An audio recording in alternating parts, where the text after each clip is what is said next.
quelque chose qui paraissait cohérent puisque c'était plutôt un happening plutôt qu'une simple manifestation. Il faut quand même savoir qu'il y avait 1000 personnes. Traiteurs, l'événementiel, le monde du spectacle, la restauration, tous les commerces de proximité. Je dis là, on a l'air d'être bien mobilisés, donc je pense que ça peut donner un truc sympa. Nous sommes calmes, juste ici en train d'envoyer un message et ça se présente plutôt bien. On se devait en plein confinement d'être irréprochable au niveau sanitaire. Il y avait une personne tous les 4 mètres carrés, la place du Capitole était fermée au public. Chaque personne qui rentrait était obligée de se désinfecter les mains et de prendre un parapluie lui-même qui sortait de l'emballage et qui n'avait pas été touché par le staff ou quoi que ce soit. Je suis ici d'abord parce que je voudrais survivre.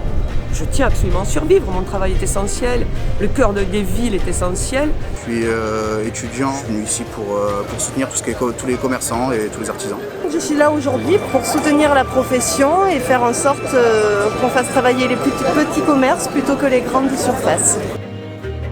On a envie de travailler mais on ne peut pas. Quand on voit le monde qu'il y a dans la ville, la circulation, le nombre de métiers qui sont encore à l'œuvre, on ne comprend pas. Je représente l'Institut, les esthéticiennes, et je pense qu'on est aussi essentiels. Nous sommes des professionnels du spectacle vivant et tout simplement nous souhaitons être aidés, accompagnés pour surmonter cette crise sanitaire.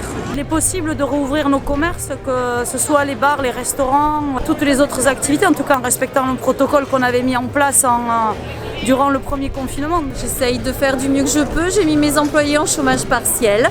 J'attends les aides de mon gouvernement.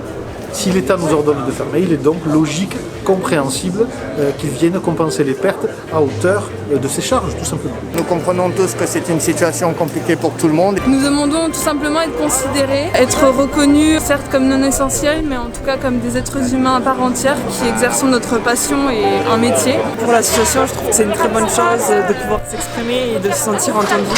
Je trouve qu'il est très important maintenant d'être solidaire, de se serrer les coudes. Le fait de l'avoir fait de cette manière, c'est très artistique et très touchant. Nous-mêmes, en tant que participants, on l'a bien ressenti, mais je pense que ça va donner un résultat ultra puissant. On s'adresse réellement directement au gouvernement pour le coup. Ce serait bien que les choses changent. J'espère en tous les cas que l'État soutiendra massivement les entreprises pour qu'elles puissent continuer à vivre. Il est important que le gouvernement prenne en considération qu'on a des gens qui se mobilisent aujourd'hui à Toulouse, demain dans d'autres villes, et ça, il va falloir désormais compter avec.